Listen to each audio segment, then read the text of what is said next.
Hello guys, welcome to my blog.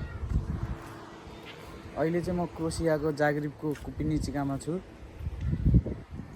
अब आज चाहिँ हामी दाइहरूसँग स्विमिङ गर्न जाँदैछौँ। अब मलाई त खासै स्विमिङ त आउँदैन, म चाहिँ दाइहरू स्विमिङ गरेर हेर्न जाँदैछु होइन। यो चाहिँ अब म बस्ने होस्टेल हो, यस्तो छ है। ल अब चाहिँ बाटोमै भेटौँला है। अहिले टक्क हामी चाहिँ होइन रुमबाट निस्किएर होस्टेलबाट पुरै बाटोमा हिँड्दैछौँ। अब बस चढ्नको लागि जाँदैछौँ होइन। ल यहाँ दाइहरू हुनुहुन्छ, हाम्रो ह्यान्डसम दाइहरू। उता अगाडि हिँड्नु भएको चाहिँ बवाल ह्यान्डसम हो फेरि। यो चाहिँ है टक्क बस स्टेसन होइन, हामी यहाँ बस कुरेर बस्ने। ल यस्तो छ भ्यू है। ल हाम्रो दाइहरू हुनुहुन्छ यता होइन, दोब्रो यो चाहिँ बस स्टेसन। उ त्यो वी नेभर क्लोज भन्ने चाहिँ जिम हो होइन, तलको चाहिँ मार्केट हो। आज सन्डे चाहिँ मार्केटहरू बन्द हुन्छ। ल अहिले चाहिँ अब हामी बस कुरेर बस्छौँ। बस अझै आउन 5 मिनट लाग्छ होइन।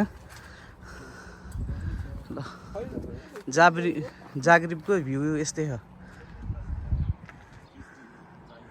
बस आयो है अब हाम्रो टक्क। अब हामी बस चढ्छौँ होइन। ल हाम्रो बस आयो। ल हामी चाहिँ बसबाट झरिसक्यौँ होइन। यो ठाउँको नाम चाहिँ साप्स्की मस हो होइन। टक्क हामी बसबाट झरिसक्यौँ। यो चाहिँ बस पार्क हो होइन यहाँको। Okay, let's go. चाहिँ यहाँको बस पार्कमा छौँ। यहाँ दाइहरू हुनुहुन्छ होइन।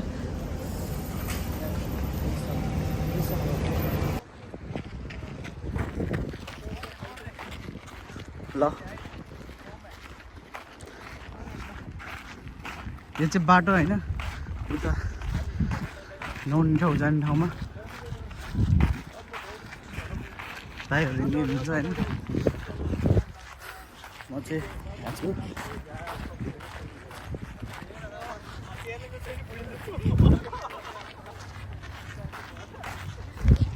यस्तो छ भ्यू। अहिले चाहिँ हामी हिँडेर जाँदैछौँ होइन। अब यहाँबाट त्यही 10 देखि 15 मिनट लाग्छ हिँडेर जाँदा। यस्तो छ बाटो। हामी चाहिँ आइपुग्यौँ है। ल यस्तो छ अब यहाँ होइन। दाइ यहाँ स्विमिङ गर्न आतुर भएर पुरै यहाँ कपडा टी सर्ट खोल्नु भइसक्यो होइन।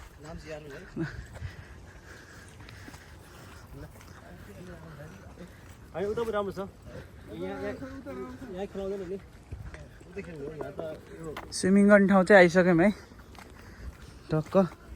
दाइ यो ठाउँको नाम के अरे दाइ? यारुन। यो ताल हो कि के हो दाइ? यो कृत्रिम ताल हो। कृत्रिम ताल है। यो चाहिँ अब यो हाम्रो